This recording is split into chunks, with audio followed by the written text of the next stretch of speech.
What's up, guys? Welcome back to the FuzzFam channel, and welcome to episode 4 of Benny on the Beat. Here we go again.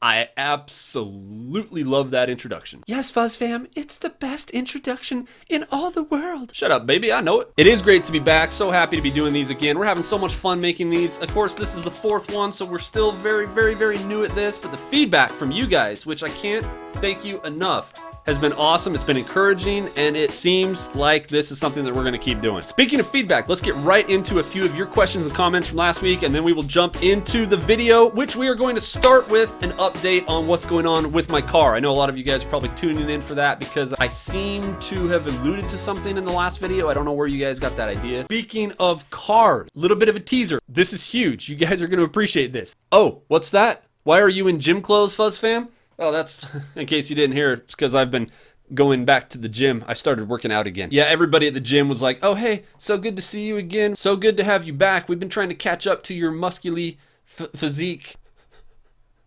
I just say musculy. And the word of the day is musculy. In fact, why don't we make that our sponsor? This video brought to you by, This video brought to you by the word musculy, used to describe FuzzFam's muscular physique. Alrighty.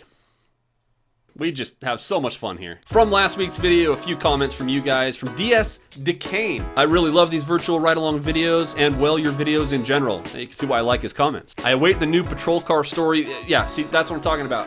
We're gonna talk about that. Skipping down, he says, my only complaint about these awesome videos is I feel they're way too short. Most people can't stand to watch more than like 4 or 5 minutes of a video on YouTube anyway, but I appreciate that very much. Robert H, break or crash your car to unwind. Well, Robert H, let me tell you something. I will find you. Break or crash your car to unwind. All right, Auxiliary, this is my favorite series on YouTube. Keep it up. Thank you, Auxiliary, appreciate it. Joseph Hurley, I just wanted to point out that beautiful fire helmet on the shelf behind you.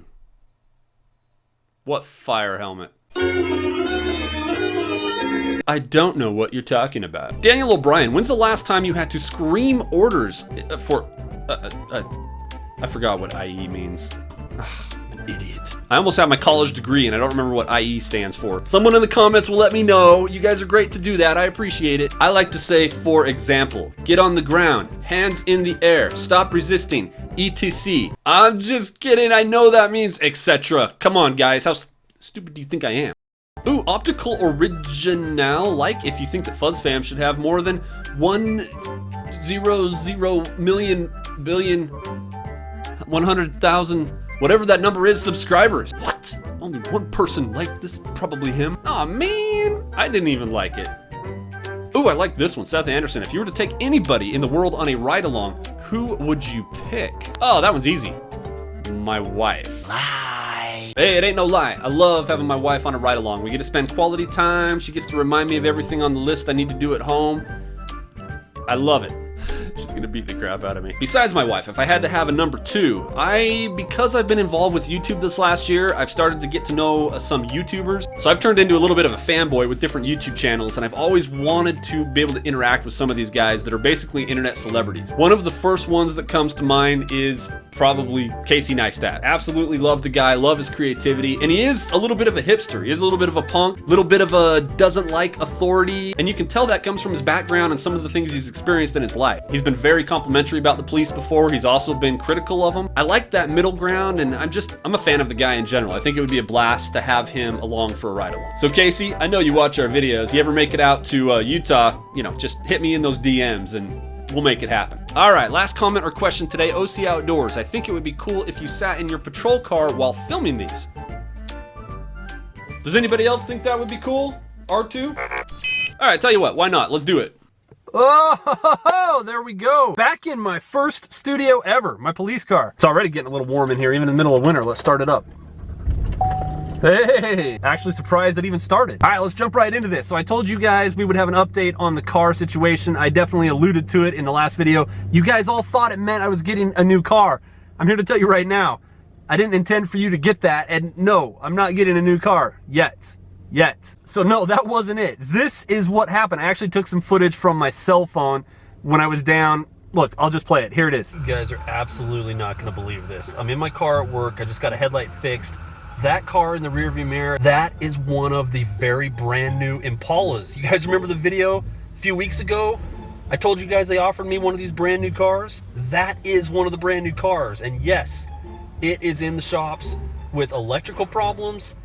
The computers won't connect, something's wrong with the wiring, and the trunk won't open. Already. But wait, there's more. Yes, this is in the future at another point in time, but I'm making a video that I know will go right along with this topic of my cars and the new cars versus old cars. I wanted to show you guys what is currently wrong with the car that I'm in, because I know you guys love to give me so much crap about that, so I might as well give you ammunition, right? So I'm down here at our city shops, I'm about to get fuel, and you know what? This might actually be helpful. I want to show you guys what the car is doing, and maybe some of you that are mechanically inclined can maybe give me some ideas. How many times did I just say maybe? 5. I've lost count. All right, so first things first, it's 21:18 hours. That's not important at all for any reason whatsoever. Of more of a concern is I'm about to run out of gas, but luckily we made it to the shops. You should never let your fuel get this low. So obviously you guys can see the check engine light is on. It has been on since the day after I got it out of the shops last time. Not my fault. All right, let's get out here and get some fuel and show you guys what's going on. Okay, so we got the fuel pump unlocked. I'm about to take out the hose and put it into the car. When I take off the gas cap, let me show you guys what happens. When I take the fuel lid off, can you hear that? Oh, can you hear that? And look what starts happening. And if you could hear the engine, I don't know how well you guys could hear it, I'm on my iPhone, but the car just about died. And it starts pumping out visible contaminants. And it just starts sputtering like this. It almost dies. In fact, it has died a few times on me. That's gotta be something with the fuel system, right? So there we go. There's my car. There's what happened with the brand new car. And there's what happened most recently with my car. Please let me know in the comments what's going on with my car. I know some of you guys know. I told you guys, if I had taken that car, granted, they're minor issues. They probably got it fixed pretty quick and he's out on the road enjoying his brand new Chevy Impala. Me and my cars. I can't wait to see what you guys have to say this time. But let us finally get into what the point of these videos are, the actual calls of service, the calls I've been on. How about that? How about that? How about that? Of course, we got a nice trusty space over here for our box showing what calls we go on. Oh, thank you. A civil standby. We go on these all the time and they could be a million different kinds of calls. It covers anything where anyone wants the cops there to prevent something bad from happening, where there's not necessarily a crime being committed, but you still want the police there to make sure something bad doesn't happen. This one actually had to do with a teenager's car that got booted in a parking lot while he ran into Jimmy John's to get his sandwich. Came back out to his car, there was a boot on it, called mom and dad, hey, I don't know what happened, I got a boot on my car while I went into Jimmy John's. Parents weren't too thrilled, they came down, ended up running into the company that booted the car, who of course offered on the spot for them to pay the 80, 85 bucks, whatever it was, to remove the boot. The parents were just concerned because they had never heard of any scam or scheme where you gave money to somebody on the spot to get a boot off of the car. They thought it seemed a little bit weird, like they should have to send it in the mail or something like that. Plus they were concerned about the fact that it got booted in the first place. So in our city, like I would imagine in most cities, they have signs indicating parking for these stores only. And in this parking lot, there were actually huge, massive signs that were actually kind of entertaining. I can't remember what they said, but they were funny. From Jimmy John's saying not to park in this parking lot or you would basically have your car towed or booted. I'm assuming the kid just didn't notice it, even though he had to cross a fence to get to the store, passing all of these signs. These guys had just never encountered that before. I don't know if they were new to the city or what, so I had to explain to them, look, this is how they operate, this is how they do business. You gotta pay them to get the boot off, and then if you have a problem with it, you can sue the boot company or take them to court if you want to resolve your concern. Next call we got, it came in as a psychiatric issue. The report was there was a guy in an apartment complex with some possible mental health issues that was escalating the situation and causing problems with his neighbors. So we arrived and talked to the management as well as a few tenants that were in the lobby, and they said there was definitely something off with this guy. He had just moved in a few days earlier from out of state and was trying to like walk into people's apartments, asking people if they had drugs they could sell him, a whole bunch of weird stuff. So this was my call. I had a backing officer with me. We walked up to his apartment, knocked on the door, had to knock several times before he came and answered it. When he answered the door, it was immediately apparent he was drunk, he had been drinking, and the attitude was on from the word go. I tried to talk to him and explain in a courteous manner why we were there, and he was having none of it. It was within like 10 seconds of the conversation that he looked at my partner and told him to go. Excuse me, sir? No, you did not. Yeah, not like we never hear that from anybody. Real original. Now, at this point, a lot of people would expect the cops to reach through the door and gently assist this individual into the hallway and into handcuffs. But in this case, we were able to continue to talk to him and just get the point across that if he didn't chill and just stay in his apartment and stop causing problems with neighbors, he was gonna go to jail. We got his identification, so we knew who he was, told him to stop being a jackwagon, he shut the door in our face, and we left. Charming individual. I wasn't surprised at all when I heard a couple days later he was arrested after he got drunk or high, went into a female neighbor's apartment while her football player boyfriend was there and asked to buy drugs. He got the crap beat out of him, and we came and took him to jail for a felony. Yeah, that sounds about right. Immediately following this call, I got sent on an attempted burglary. Somebody tried to open the door to this lady's apartment. She heard them with a key in there, and she got out of the shower, put a towel on. I don't recommend you ever do this, but she answered the door in her towel and said, "What the heck are you doing?" basically. The guy gave her some stupid explanation, looking for my friend's house, sorry, and he turned around and ran. She proceeds to chase him down the hall in her towel while simultaneously trying to call 911. I also don't recommend you do that. But he went out and got in a car and they took off, and we got there after the fact. Nobody got a license plate on the car, so there really wasn't much follow-up we could do on that. I actually get the feeling if the guy had been successful getting into the apartment, all we would have had was somebody going to the hospital after this lady beat the crap out of him. You never know. You never know. If you're a criminal thinking of breaking into people's houses, you gotta realize there's some hardcore, Banff, savage people out there that you don't want to mess with, and you just don't know. It's not worth it. You don't know who you're messing with. Could be like breaking into a house to find out that's where the Hulk lives. All right, next call was a little bit crazy. It was a report of two women fighting at a grocery store. That's how the call came in. And this is a good example of how the things we get dispatched on and that people report when they call are not always, in fact, rarely, ever exactly what is going on. My partner gets there first. I come in and sure enough, there's two women fighting, but this is actually a retail theft. It's a shoplifting where loss prevention, one of the females, tried to stop and detain the suspect, and they got into a fight. The suspect ended up wrestling with and hitting and kicking the loss prevention officer, as well as biting her. So now that you have a theft suspect who used force or violence in the commission of that theft, what do you have? China. It's gonna be different in every state. They're gonna call it different things, but in our state, that could be considered a robbery. Just went from a potential misdemeanor to a definite felony. So I contacted this gal and tried to start talking to her, but she was heavily intoxicated and very, very belligerent. I asked her to sit down while I talked with her. She kept standing up. After a couple times of not listening to my instructions, I said, enough's enough, you're going in handcuffs. Put her in handcuffs, got her in the backseat of my car, where she proceeded to, I don't know if you can see it very well, she actually hawked a loogie on my divider, trying to spit on the back of my head, which got stopped by this. Ugh, I forgot I haven't cleaned that up yet. I need to do that. Disgusting. So yeah, she was a real peach. She went to jail. All right, change of scenery again really quick. We had to run Michael to preschool, so I'm with Mrs. Fuzz. What's up? Hi. And with Mikey. What's happening, boy? What's happening? What, are you making a fist? Two things at once here, finishing up this video and getting some errands done. So, the next call that we had was, all right, let me move the camera here so I can put the bulletin board right over Michael's head. It was kind of a threat. It was classified, I guess, as a threat or a suicide threat. So this outreach center for like drug rehabilitation, they bring people in that have been in jail, trying to turn their lives around. Really, really cool program. They got a phone call from the girlfriend of one of their patients that was there, threatening to come up and herself and him. I guess every call is not child appropriate, so great setting to be recording this while I take my youngest to preschool.